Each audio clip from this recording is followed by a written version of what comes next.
Bonjour et bienvenue sur mon plan maths, l'application qui corrige vos exercices de mathématiques. Exercice 1. Valérie prépare un gâteau au chocolat poire à l'aide de la recette ci-contre. Malheureusement, elle vient de faire tomber un œuf et ne dispose plus que de 5 œufs. Aidez Valérie à déterminer les nouvelles quantités des ingrédients. Donc on a 180 g de beurre, 150 g de sucre, 300 g de poire, 6 œufs, 90 g de farine et 240 g de chocolat.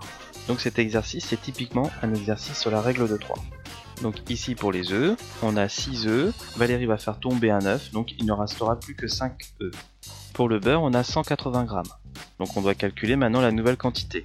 Donc on sait au départ qu'on a 180 g divisé par 6 œufs, c'est égal à la nouvelle quantité de beurre divisé par 5 œufs. Si on doit déterminer la nouvelle quantité de beurre, c'est égal à 5 multiplié par 180 divisé par 6. Donc j'ai fait 180 multiplié par 5 divisé par 6. C'est égal, donc 180 divisé par 6 ça nous fait 30, 30 fois 5 ça nous fait 150. Donc la nouvelle quantité de beurre pour 5 œufs est 150 g. Je vais faire la même chose pour le sucre. Donc pour le sucre, j'ai 150 g au départ, donc toujours pour 6 œufs. Donc je vais calculer la nouvelle quantité pour 5 œufs. Donc ça nous fait 150 divisé par 6 œufs est égal à la quantité recherchée de sucre divisé par 5 œufs.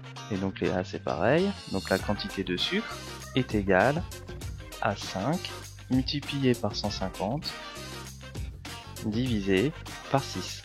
C'est égal à 125. Donc la nouvelle quantité de sucre c'est 125 g pour 5 œufs. Donc maintenant je vais calculer la quantité de poire.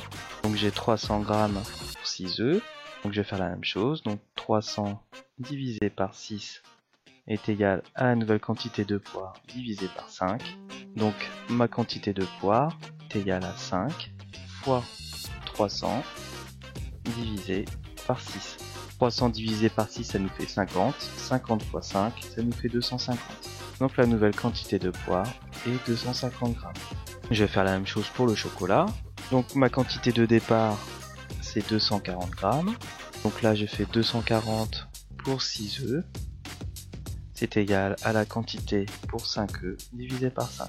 Donc là la quantité de chocolat est égale à 5 multiplié par 240 divisé par 6.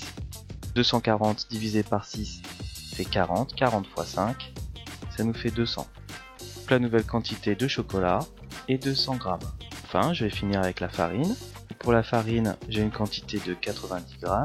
Je dois calculer la nouvelle quantité, donc 90 divisé par 6 c'est égal à ma nouvelle quantité de farine divisé par 5.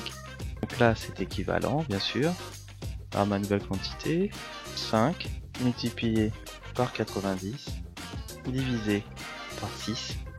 Donc 90 divisé par 6 est égal à 15, 15 fois 5 c'est égal à 75. Donc là, la quantité de farine pour 5 œufs est égale à 75 g. Toute l'équipe de Mon Plan Maths te remercie d'avoir suivi cet exercice. Surtout n'oublie pas de t'abonner à notre chaîne YouTube afin de recevoir régulièrement tous les nouveaux exercices. À bientôt!